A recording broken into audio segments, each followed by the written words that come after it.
You're watching BCTV. We're all about Branford.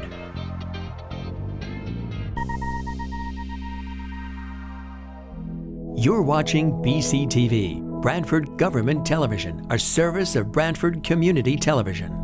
This program is brought to you in part through the support of the town of Branford.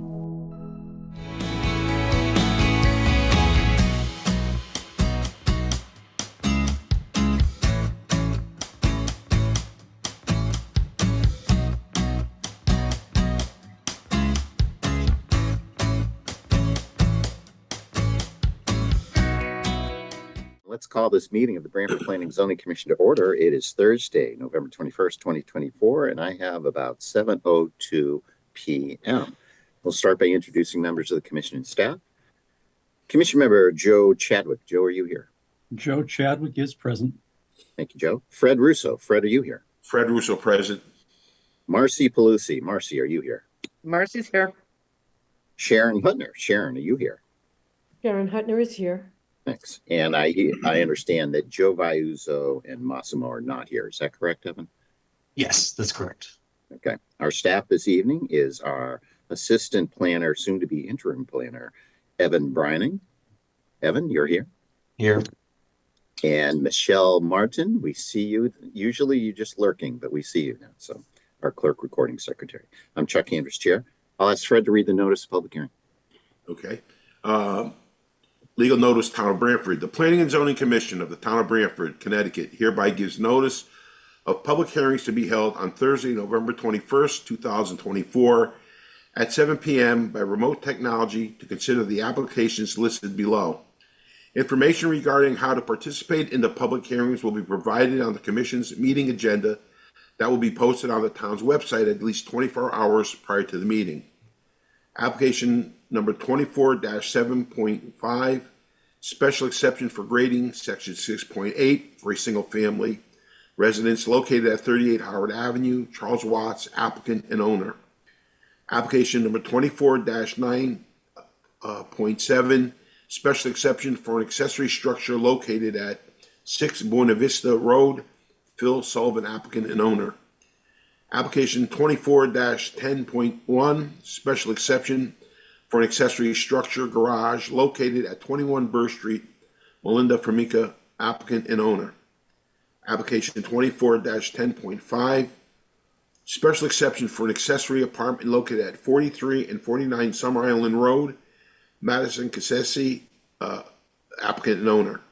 And application 24-11.2, PDD, Plan Development District, modification for changes to allow uses in the PDD located at 4 to 12 Brushy Plains Road, Brushy Plains Plaza, LLC, applicant and owner.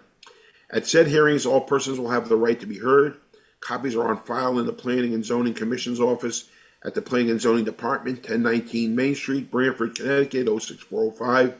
Written communications may be sent to the above address or to planning and zoning at branford-ct.gov.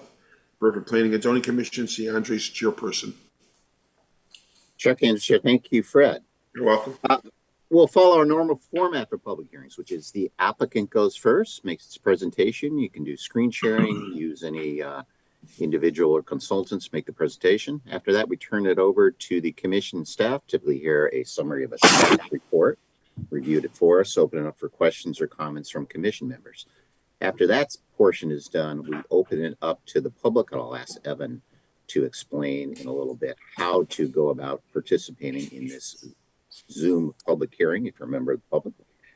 After the public portion is done, we allow the applicant to respond to any of the public portion, and we may have further questions or comments from commission members. We may or may not close the public hearing depending on how it goes. It's not unusual to have a public hearing extend over multiple nights. So with that, we'll get started with a continued public hearing, which is numbers 1 and 2. This is Premier 200 North Main Realty, LLC, applicant owner 200-206 North Main Street. This is special exception for auto service facility and a special exception for grading. I think we started this at our meeting on November 7th, and we're going to continue with that. Is the applicant ready to proceed? Yes, Mr. Chairman. For the record, I'm Mike Ott. I'm a licensed professional engineer and land surveyor with Summerhill Civil Engineers and Land Surveyors in Madison. And Mr. Alvine is here also with me tonight. Um, as you said, Mr. Chairman, we started this, I think, in early November. Town staff had given us some review comments.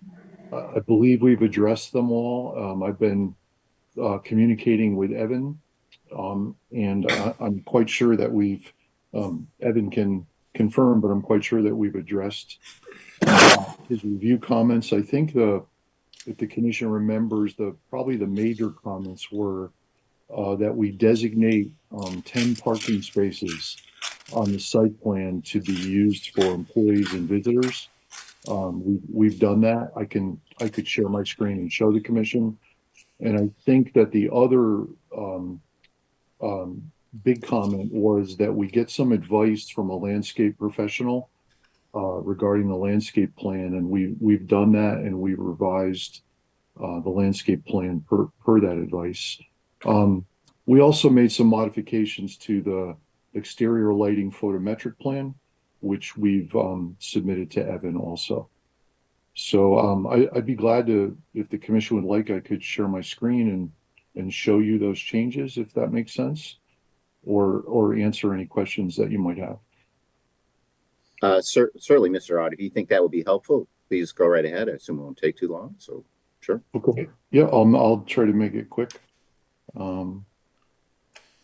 If I can share my screen.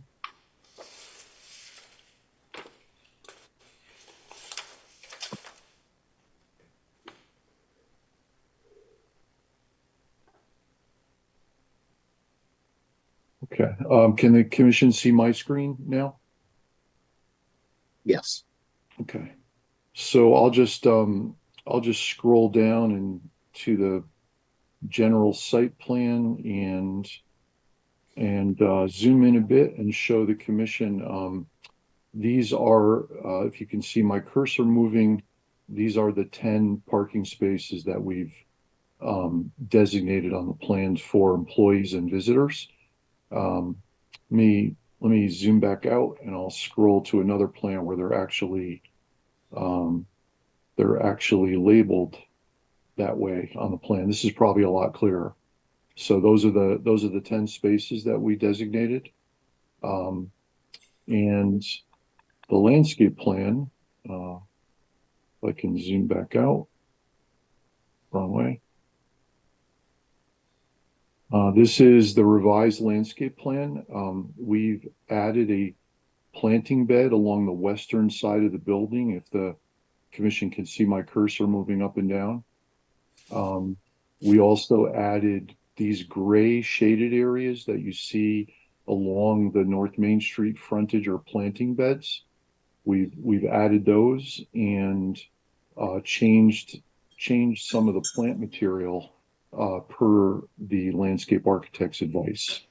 Evan has seen this, as well as the revised site plan with the 10 parking spaces, and as well as our revised photometric plan.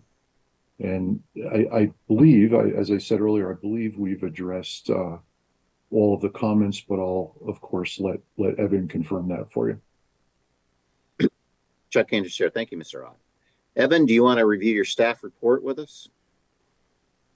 Sure. Like Mr. Ott said, all of my comments from the staff report have been addressed. I'll just run through them real quick. They did get a landscape architect to provide some input on their design. They added some front landscaping beds, as well as one on the western side, which that combined with the existing vegetation in the rear and on the opposite side satisfied the side and rear landscaping regulations. I did request replacement sky pencil holly bushes that were proposed along the roadway, and Mike had already updated the plan to include that change prior to the next meeting. They meet the off-street parking requirements, as well as the lighting standards. They appear to meet the special exception criteria, and their drainage plan was sent to the town engineer for comments. They did not have any issues with the proposed drainage system. And they did submit the extra special exception for the proposed excavation and grading next to the wetland. Staff recommends one finding that finds the proposed use is consistent with the special exception. And the following condition. One, all conditions of the previous approval shall remain in full force and effect. Two, any lighting has to be compliant with section 6.7. Three, all landscaping must be maintained as an ongoing requirement of this approval. And the fourth condition was that the sky pencil trees had to be, but since they made that change already, I can remove that condition. Chuck Candace Chair. Thank you, Evan. Questions or comments from commission members before we open it up to the public? Hearing none. Evan, can you, because I think I skipped over you, can you just run over the process for public participation? Sure. Down at the bottom of your screen, there's a raise hand button. Please click that if you'd like to speak. You can also type into the chat that you want to make any comments. Wave your hand in front of the camera, and I'll try to catch. I do not see any. Okay. I think we did get one letter in support from Economic Development. Is that correct, Evan? Yes. Okay.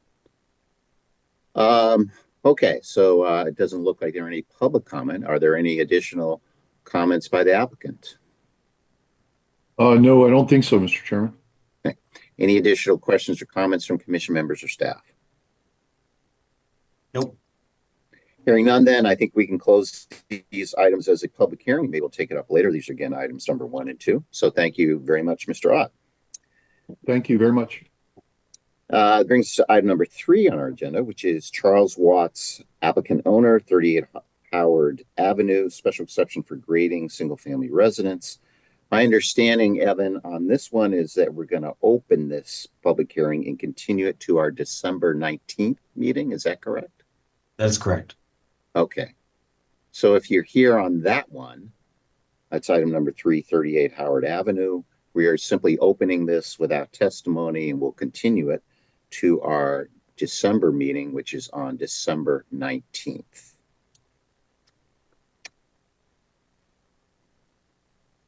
With that, then, let's go to item number 4, which is Phil Sullivan, applicant and owner, 6 Buena Vista Road. This is a special exception for an accessory structure. Is the applicant ready for this one?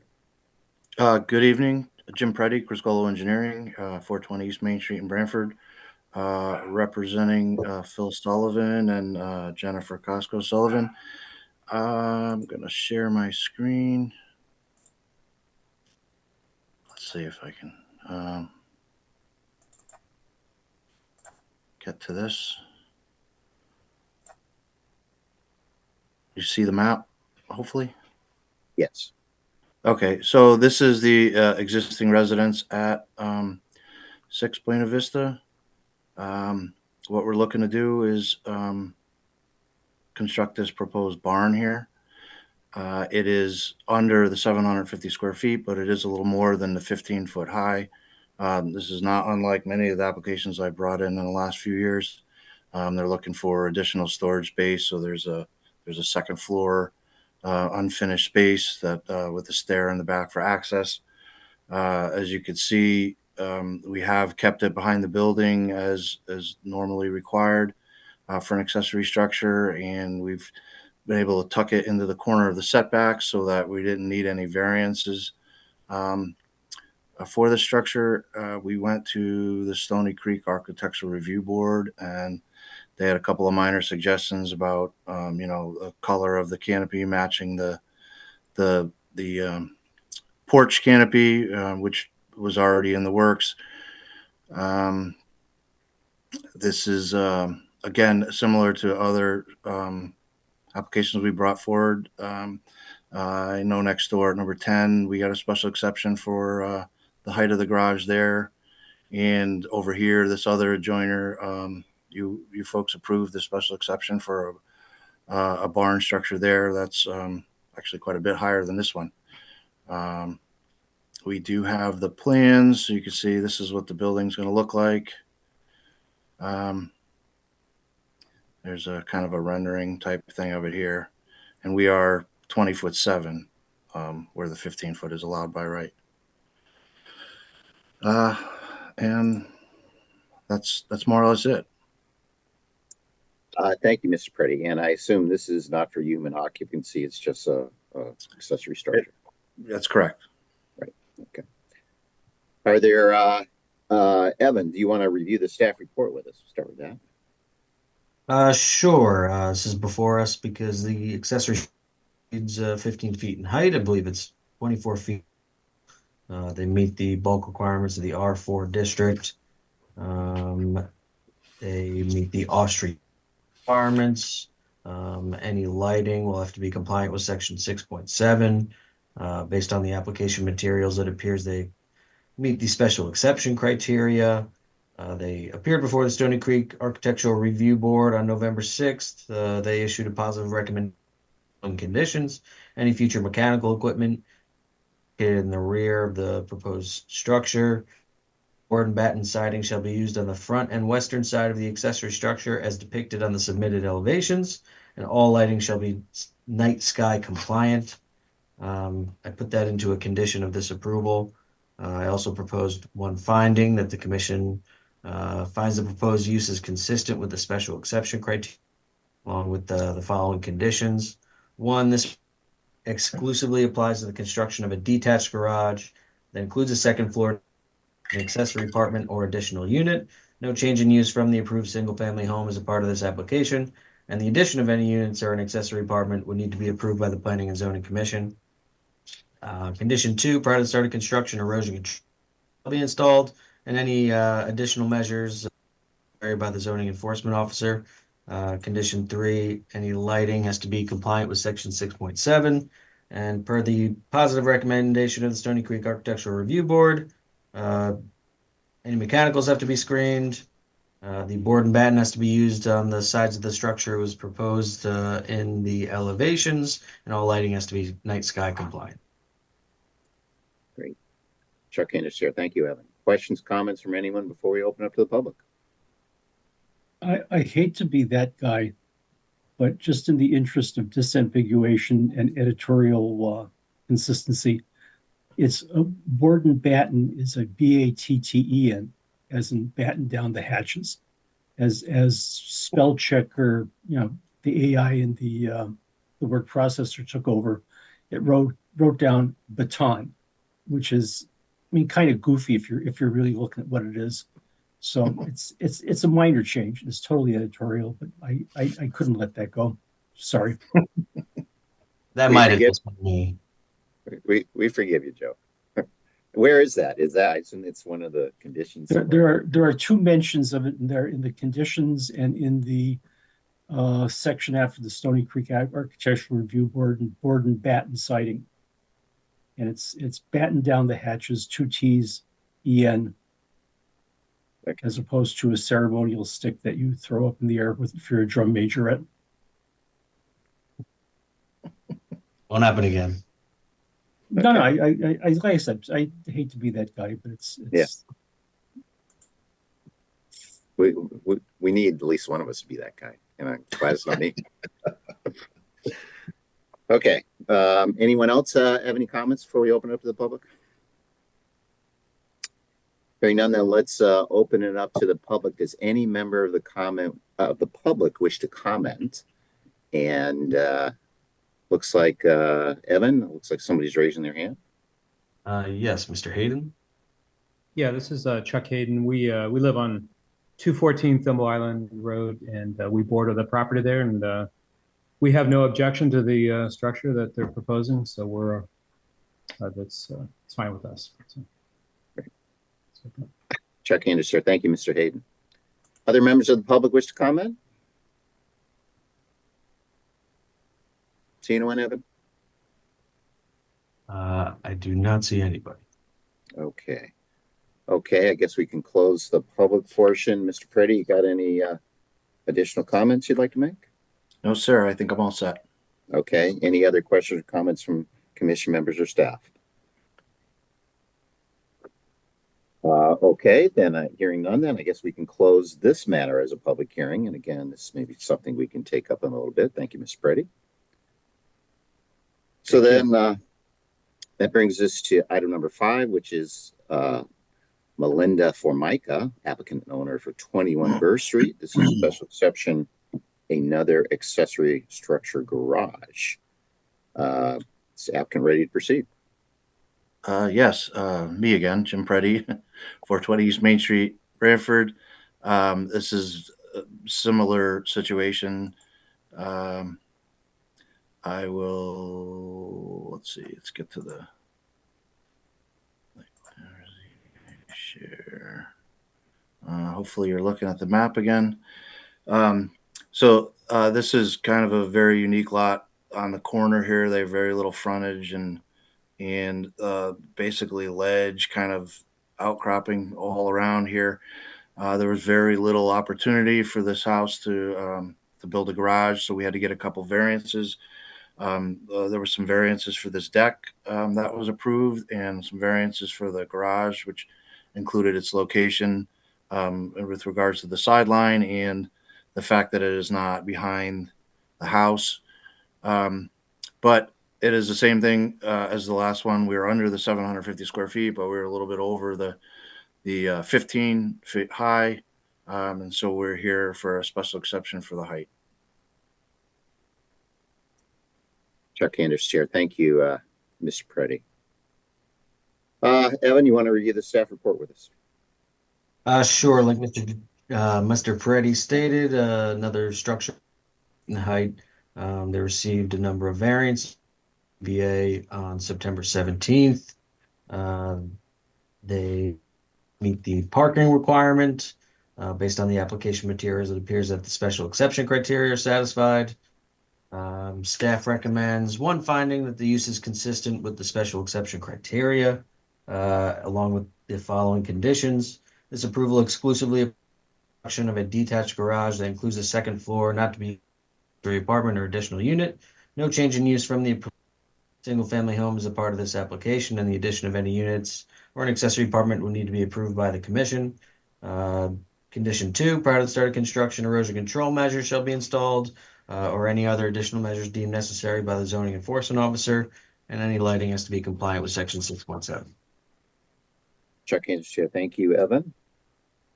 Questions, comments from commission members before we open up the public? Hearing none, then let's open up the public. Do any member of the public wish to comment on this application? Evan, you see anybody? I don't see anybody.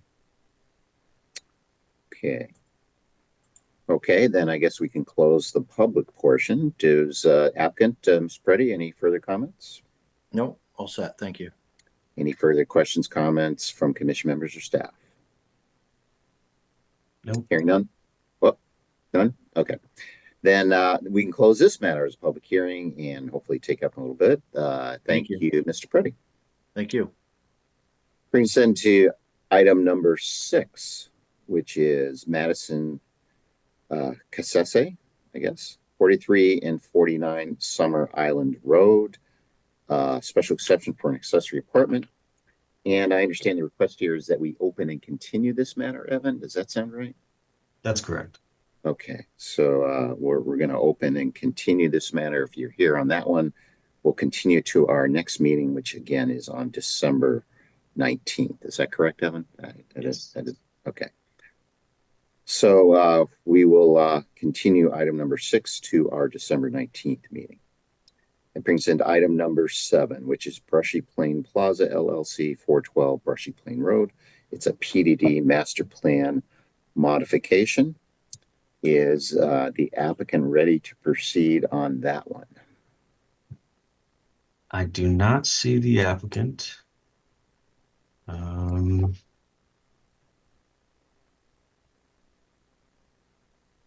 Let me bring up the site plan.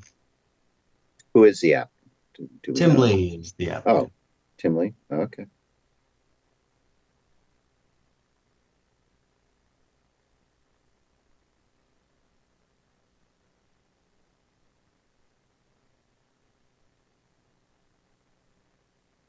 We can defer this if we can wait a bit and then just bring it up again, see if he shows up.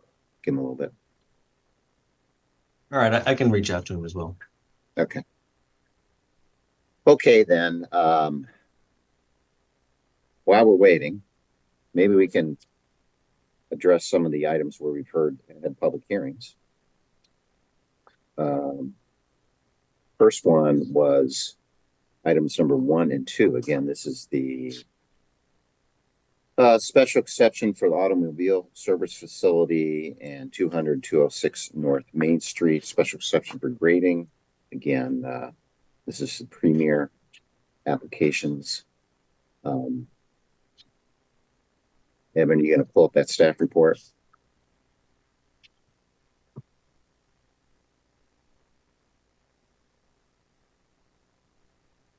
You guys see it? Yeah. And can we adopt this as our decision on both applications? Yes. Okay.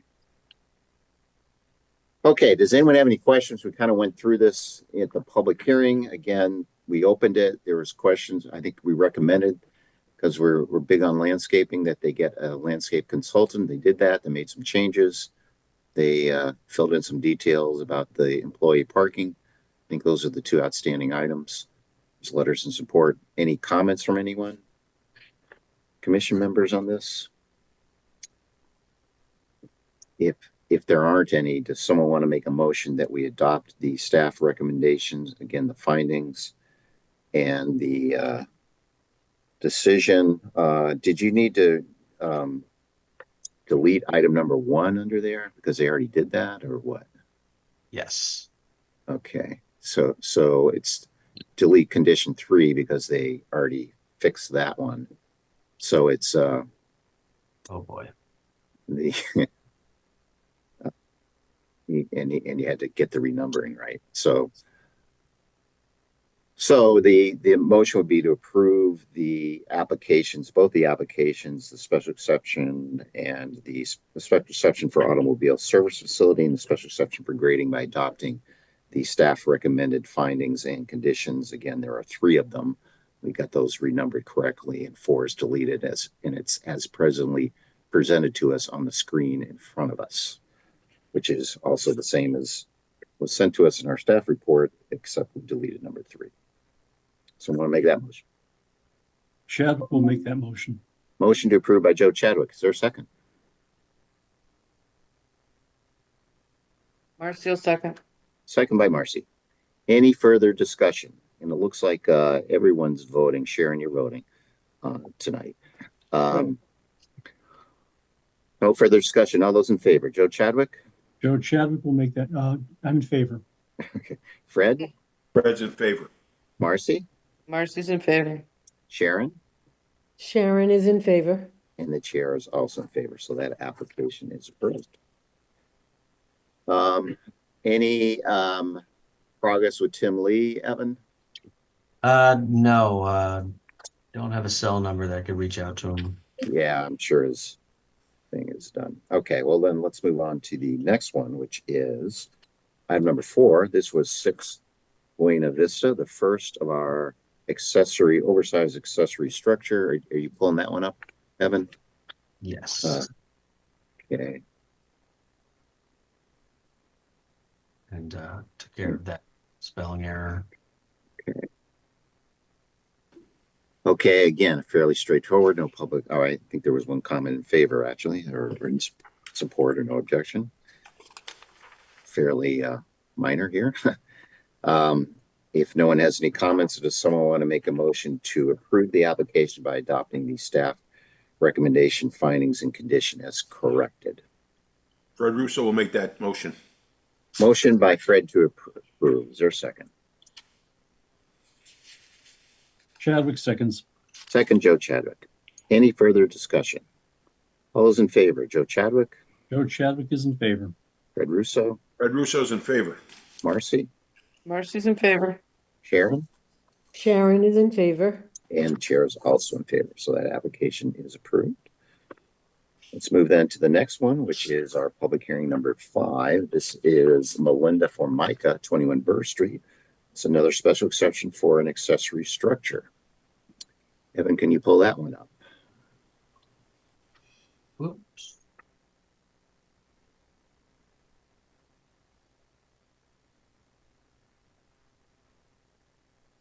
Okay, similar.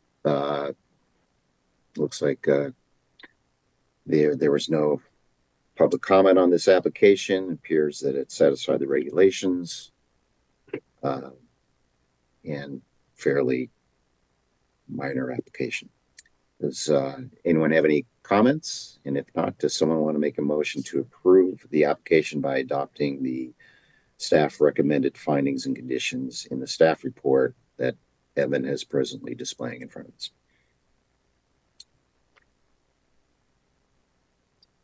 Fred Russo will make that motion. Motion approved by Fred. Is there a second? Chadwick seconds. Second by Joe Chadwick. Any further discussion? All those in favor? Joe Chadwick? Joe Chadwick is in favor. Fred? Fred Russo in favor. Marcy? Marcy's in favor. Sharon? Sharon is in favor. And Chair is also in favor. So that application is approved. Okay, looks like we still don't have Tim Lee. Maybe we'll just keep going down the agenda and bring it back up if he shows up, or maybe you can present it, Evan, if he doesn't show up. But let's go down. Next item is our minutes from our November 7th meeting. If everyone has had a chance to review those.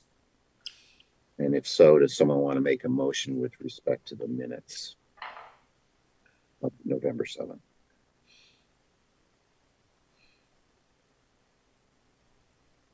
Sharon Hunter moves that we approve the minutes of November 7th. Sharon makes a motion to approve the November 7 minutes. Is there a second? Chadwick will second. Second by Joe Chadwick. Any further discussion? All those in favor? Joe Chadwick? Joe Chadwick is in favor. Fred? Fred Russo in favor. Marcy? Marcy's in favor. Sharon? Sharon is in favor. Chair is also in favor. Correspondence. Evan? We did receive one piece of information on a cell phone tower equipment replacement at 180, 184 North Main Street. Looks like they're just swapping out some one type of antenna with another type of antenna. Okay, that's good to know. Okay, it looks like I see Mr. Lee's shadow in the background there. So perhaps we can go back to our number 7 public hearing and continue with that one. That is Brushy Plain Plaza, LLC, 412 Brushy Plain Road, a PDD master plan modification. Driving in the car. Mr. Lee, you ready to proceed? Thank you. And thank you for waiting for me. I had a meeting in East Haven that I just got done with, so I'm sitting in my car in the parking lot. After last month's meeting, I figured it wouldn't be heard till about midnight, so I thought I had a lot of time. But I'm happy to be heard at 7:30. So right. I represent Brushy Plains. For the record, my name is Attorney Timothy Lee. I represent the applicant, Brushy Plains Plaza, LLC, and they're the owners of the property that is the subject matter of this application.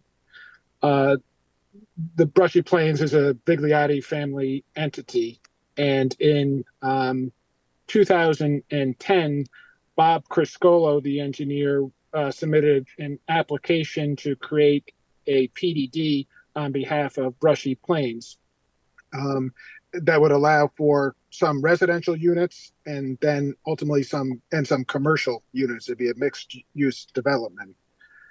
In 2014, Bob Criscolo came back to the commission seeking a modification to the PDD to increase the number of residential units.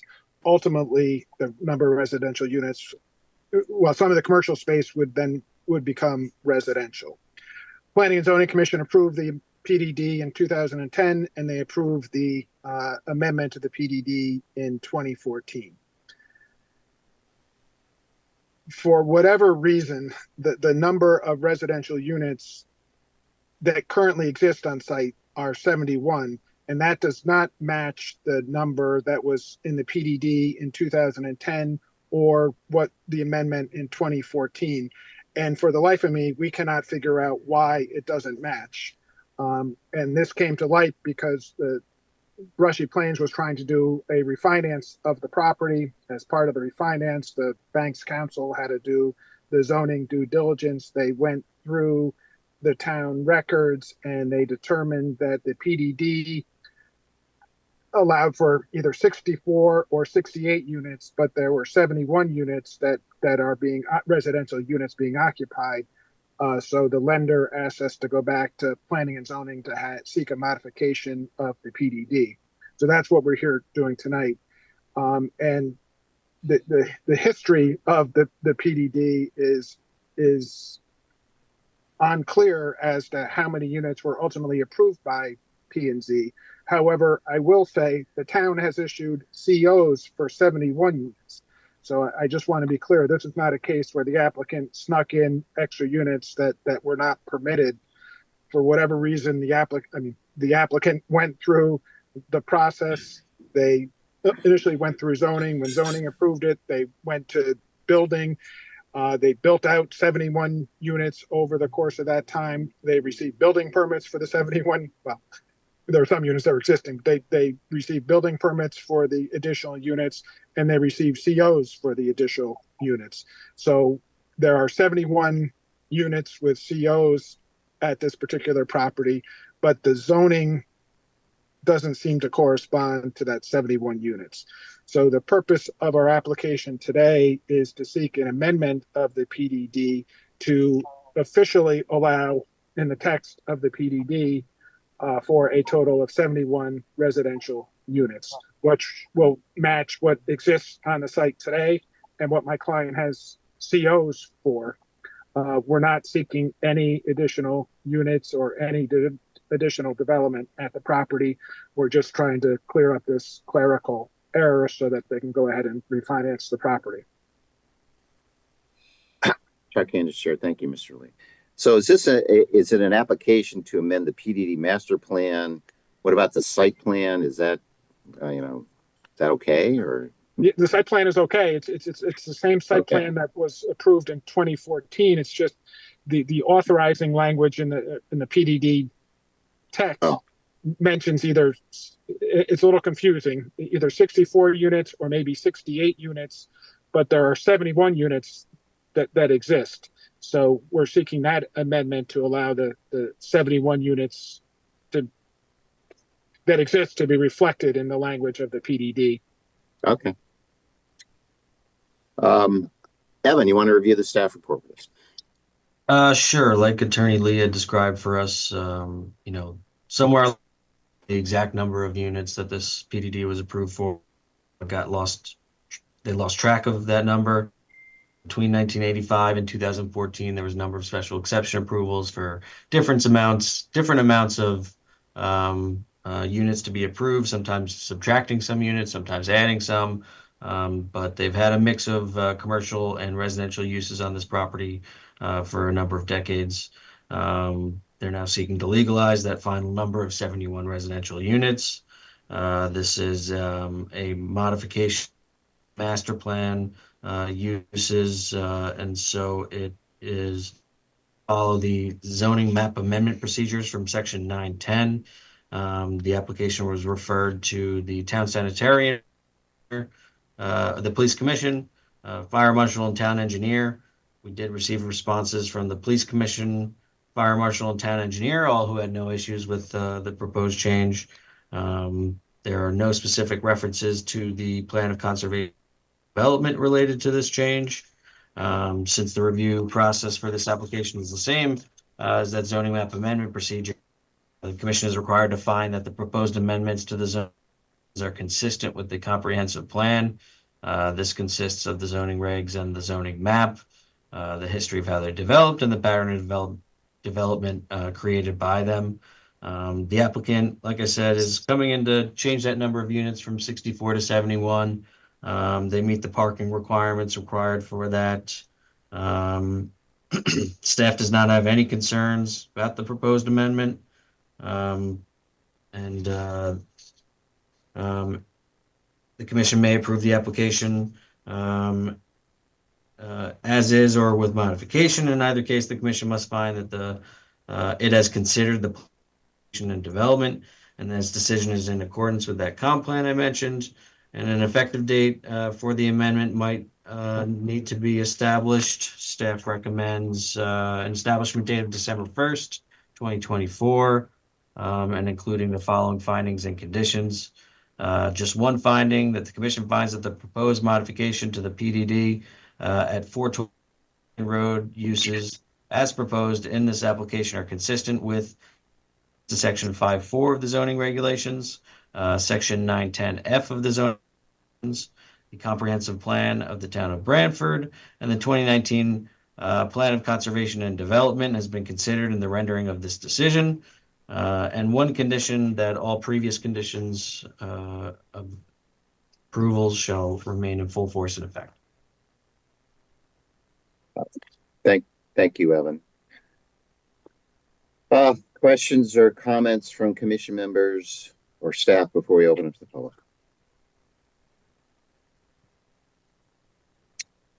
Hearing none, let's open it up to the public. Does any member of the public wish to comment on this item?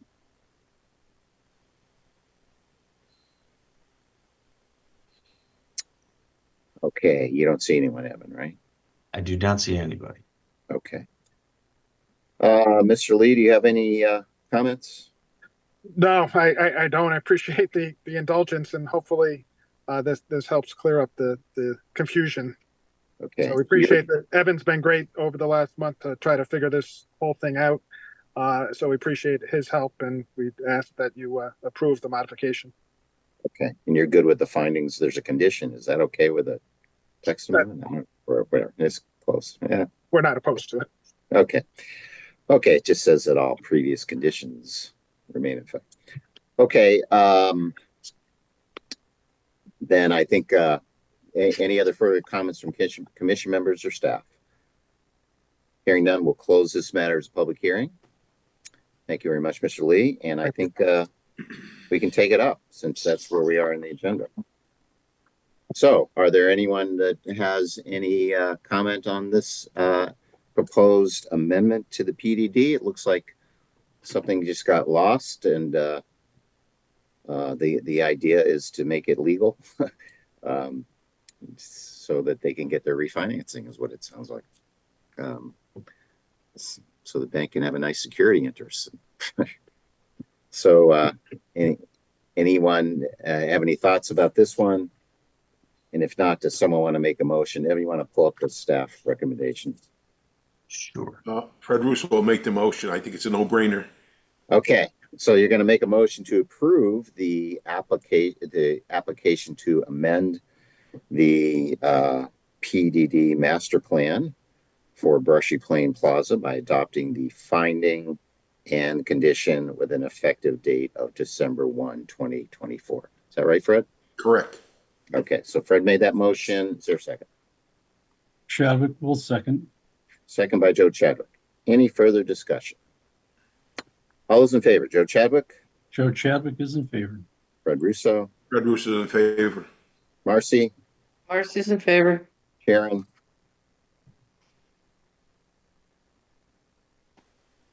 Where's Sharon? Sorry, Sharon is in favor. Thank you, Sharon. And chair is also in favor. So that application is approved. Thank you, Mr. Lee. Okay, so going on to old business. We have one old business item, 67 Cedar Street. We need to get a public hearing for that one. And we typically work it out with staff, but maybe at our next meeting, Evan, you think, or what? Yes, that sounds good. Okay.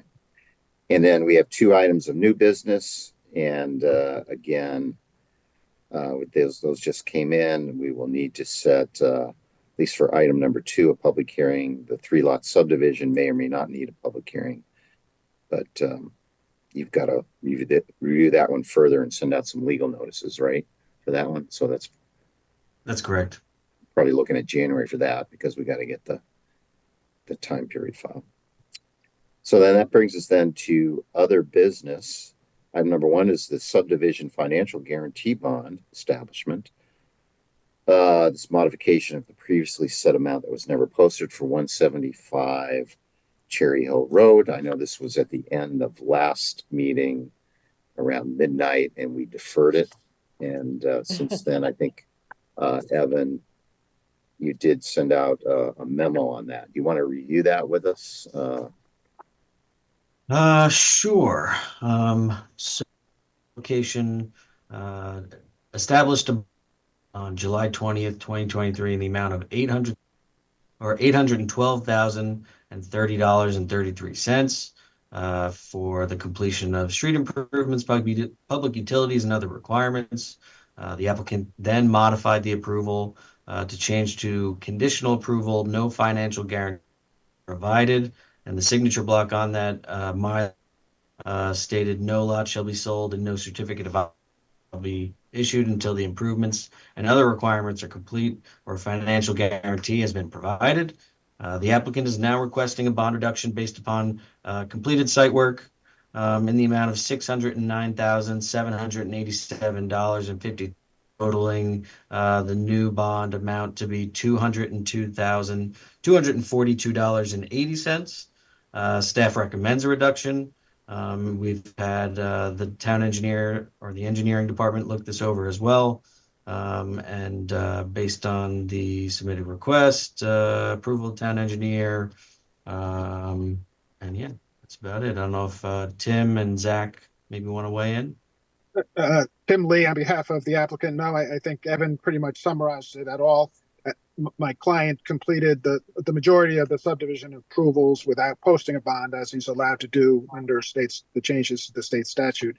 He's now interested in conveying some of the lots out. Because he's interested in conveying the lots out, he now needs to post the bond. However, because he's done the work, the bond amount should be reduced accordingly. So we ask the commission to adopt Evan's recommendations. Thank you, Mr. Lee. Any questions or comments from commission members?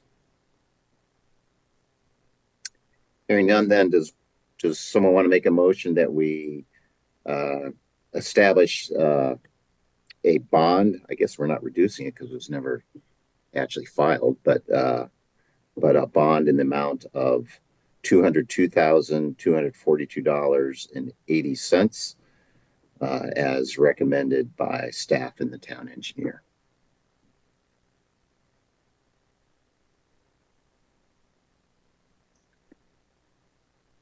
Fred Russo will make that motion. Motion to establish that bond by Fred. Is there a second? Marcy will second. Second by Marcy. Any further discussion? All those in favor? Joe Chadwick? Joe Chadwick is in favor. Fred Russo? Fred Russo is in favor. Marcy? Marcy's in favor. Sharon? Sharon is in favor. And Chair is also in favor. So Thank you. Thank you, Mr. Lee. Brings us now to item number 2, which is the approval of the 2025 meeting schedule. That is, I think that was sent out last time and this time probably as well. And I think it's pretty standard. Was there anything, I don't think there was anything. Normally it's the two weeks, 2 meetings a month, first and third Thursdays. Except for August, no meeting, and 1 meeting in December. And there's a few exceptions, whether there's a holiday. And there were no Jewish holidays, right, this time? No. Right. Okay. Thank you for that. Right. So does anyone have any, it's a standard session. We can always do a special meeting if we need to. Chuck, Fred Russo? Yes, I think we should put on August, after no meeting, a question mark. Well, we got to establish a meeting. I mean, we can always do a meeting. We have some years. We just do a special meeting. I know. Yeah, right. But you're right. Every year. Right. We've done it all the time, but who knows? Maybe we'll have to. Right. Yeah, it'll be interesting, the July 3rd meeting, that's interesting. So Okay, well, does someone just want to make a motion that we approve the proposed 2025 meeting dates?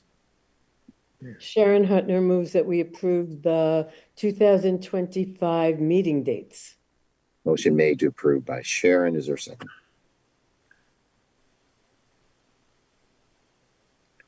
Marcy will second. Second, Marcy.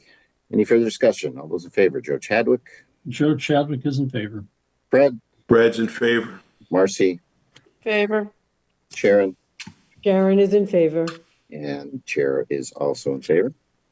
That brings us then to planner's report. What do you got, Evan? I thought we could discuss the election of the Planning and Zoning Commission's officers. I believe somebody has to poll the rest of the members so that we can vote at the December 19th meeting. As you may recall, we have bylaws. No one is stuck in their position forever. We have annual meetings once a year, and your term will last for a year until you're replaced. We traditionally do them. I think that bylaws say that it's the meeting in December that we do it. And what we traditionally do is have one of the alternates kind of poll people and come up with a slate, and we discuss it at our December meeting. So I think Sharon, since you're here. Yes. Well, and also I think Massimo did it last time. So Okay. any way you look at it. Any way you look at it, you're up. So Right, exactly. So expect a contact by Sharon. Okay, it has to be, and that has to be all done by the meeting, the 19th? Yeah. We'll probably vote. We'll have a really contested election on our on the 19th. Right. And so Gotta get our lawn signs out. that's right. So yeah, we got to do that. So that's coming up. What else you got for planners report, Evan? I got one thing when you don't.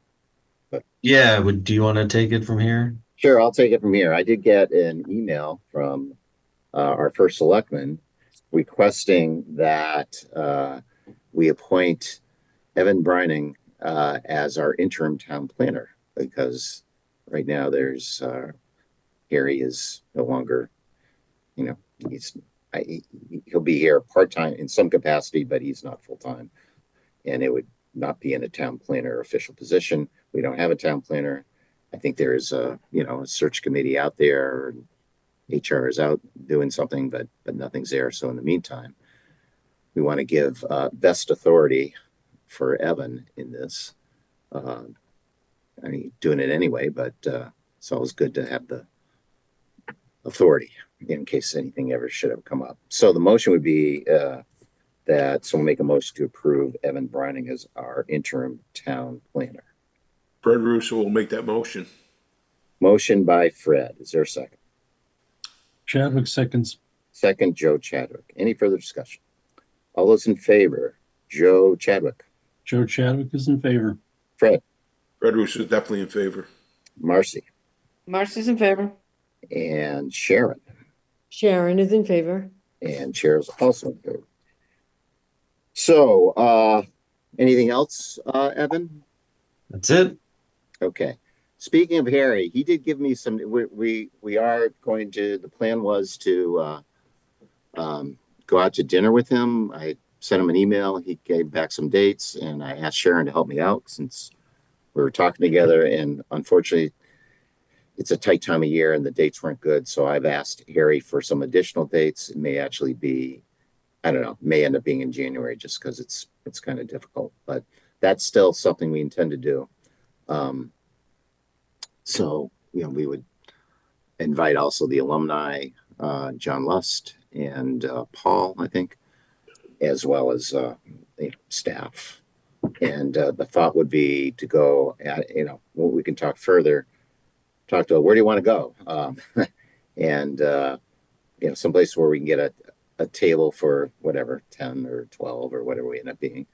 And if people have ideas, probably something local. I tried to get some preference from him, but it could be home, could be, I don't know. We've done Thimble Island, although I don't know if you can reserve spots there. So I'm just a little unsure. So if anyone has any ideas, we'll be in touch. We'll probably start a thread once we get some dates so we can debate it, get it a little further. The other thought is I'd like to give him a gift card for something, either a restaurant or even just a, Visa that he could use at a restaurant, just something like that. Are we So that's- thinking dinner or drinks? Dinner. I'd like to take him out. So Cafe Fiore has a lot of space.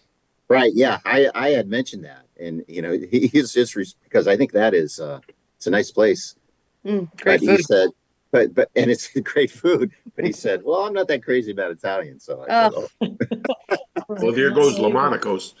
right. Archie So, Moore's. yeah. If you can get a space in Archie Moore's, Yeah. That'd be a good place. yeah. There's a Homie new go in the club back. at Donovan's, where Donovan's used to Yeah, be. that may be expensive. Not the steak side, the other side. Yeah, I mean they're both expensive, I think. Yeah, I think they home are. is a really good idea. Yeah, Home's nice. yeah, and you can go in the back and probably get a table with that. Yeah. One thing about Branford, there's no shortage of good places to eat. That's true. Do you like Indian food? Oh, Darbar, actually. yeah, Darbar, but has limited seating now. Yeah. Stuff. The other place isn't bad either, although You could do Don't ask me. seafood, dockside, or Lenny's. Yep. Dockside is closed. Dockside's Yeah, closed, Oh, they're yeah. closed? Okay, so Lenny's would work. Lenny's is excellent, but yeah, I don't know how you arrange the tables for. Can you put like a 10 table in Lenny's? Lenny's? Oh, yeah, they do it all the time. You just stack Really? them in a long, Yeah, the there's- back Okay. corner there. Okay, we'll try to feel him out, see what he wants. We'll So, see what kind of food he likes. That's Right. sort of the tip off. Okay. While we're talking, one thing I've mentioned off and on, and I mentioned for selectmen, the idea of possibly doing hybrid meetings of where I've seen it done in a number of towns. I probably mentioned this before, where you can actually be in person, but you could also participate fully remotely and have big screens and you can actually do it. But I'm just curious what other people are thinking these days. I mean, it's gone smoothly remotely. It's great. You can do it wherever you are and don't have to dress up. But you don't see everyone, and you lose there's pros and cons. Anyway, let me just ask people why don't we go around and see where people are thinking about recently. I'll start with you, Joe Chadwick, because you're always on the top of my list. Okay, lucky me. Honestly, I have come to love the Zoom format. Whenever we get stuff in the mail, it is scanned, it's pixelated to the point where you can't read it.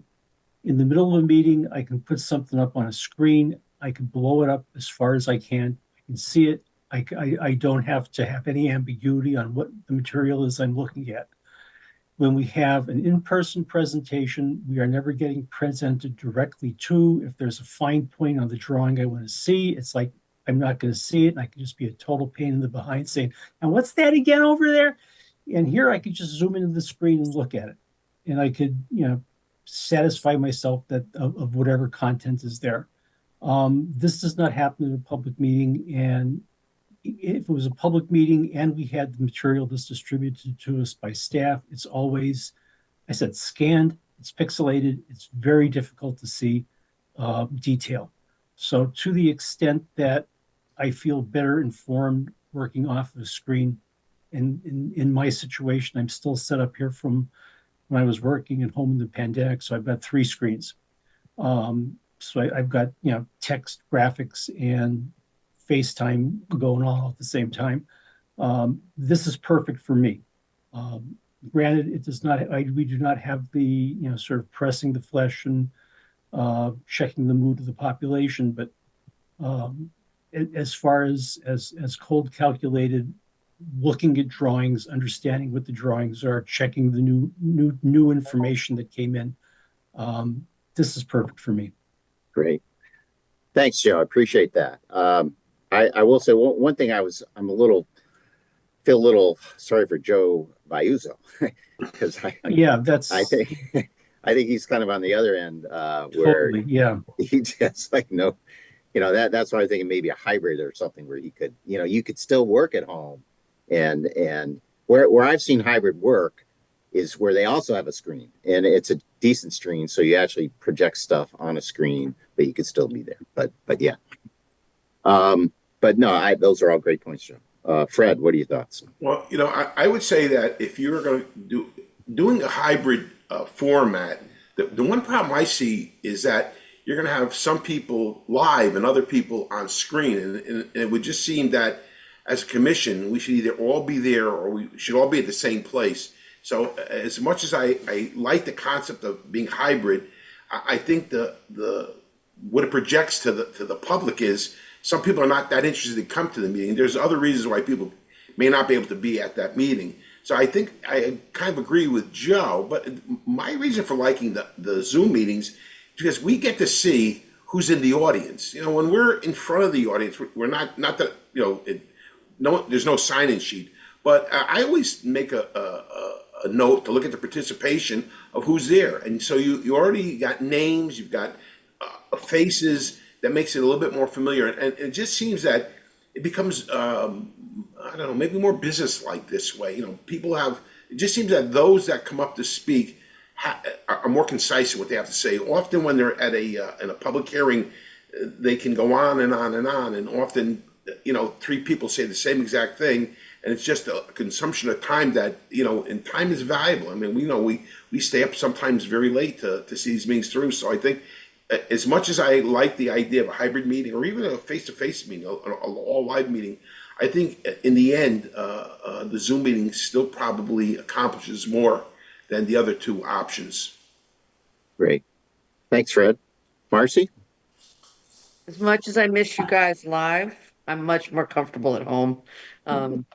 There's times I need to get up and grab a drink and I can still hear what's going on. There's plenty of times when I'm like Joe, looking more closely on a detail, looking on my phone to see where the project actually is, which would, I think, not look right. If I were live, they'd be like, why is she on her phone? Well, I'm trying to figure out where, 200 North Main is exactly, or whatever it might be. And, and to Fred's point, I do enjoy seeing who's in the audience.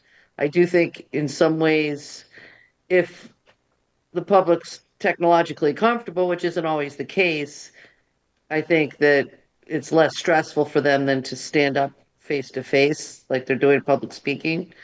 I think there's a little bit more candor and I think our input might be a little bit more relaxed as a result of that. So just a few thoughts. Great. But I'm happy with the Zoom, to be honest, Thanks, as long as the public is, yeah. Marcy, Fred Russo, maybe we can have the meetings at your house. There's not enough room. Oh, okay. Just checking. And the dog barks every time an animal comes on the screen. Okay. Why do you think I mute so much? I could bring my dog over and we could. They would play. They would love each other for sure. This is what happens when your meeting runs early. Right. Sharon, what do you thought? Oh, I definitely prefer the Zoom. I'm often not home. And so I can actually get onto the meetings from other locations because all I need is a computer. So that really works for me. And I think we get more participants because it's Zoom, especially in the cold, dark winter months when I think people may not want to come out to a meeting. But I think we get a lot of participation via Zoom because people, again, can just log on from their home. So I really do think that Zoom is a good way to go. Great. Well, I appreciate it. I kind of suspected that, but I hadn't asked. So, and I still have, poor Joe. Anyway, That's why I say maybe compromise, but who knows? I think we need to get him a computer or have him go to Evan's office so he can get on Harry's old screen or something. Yeah, maybe we should. Okay. Anyone else got anything? Just happy Thanksgiving, everybody. Yes, Yeah. Great Thanksgiving. absolutely. Okay. Safe travels if you're going anywhere. Okay. Great job, Evan. Running the show here. So there you go. Did Yeah. Harry get all the big applications done to like ease you in for the first couple of meetings at the end of the year? So Yeah, this one over. What's that? This one was easy. Look at that. It does feel strange not having Harry at our meeting, but I wish him well. He Yeah. probably has the BCTV television on to watch to make sure we're all behaving and saying nice things. He's a good guy. Okay. Well, I guess then, if no one has anything else, someone will make a motion to adjourn. I'll make that motion to adjourn. Fred Russo. Motion to adjourn by Fred. Is there a second? Sharon Hutner will second. Second by Sharon. Any further discussion? All in favor? Joe Chadwick? Joe Chadwick is in favor. Fred? Fred Russo's in favor. Marcy? Marcy's in favor. Sharon? Sharon is in favor. And Chair is also in favor. So we're adjourned. Thank you, everyone. Good night, Okay, everyone. good night. Happy Good night. See you Thanksgiving. all next time. This program was brought to you in part through the support of the Town of Branford. Watch town meetings and other videos on demand at BranfordTV.org.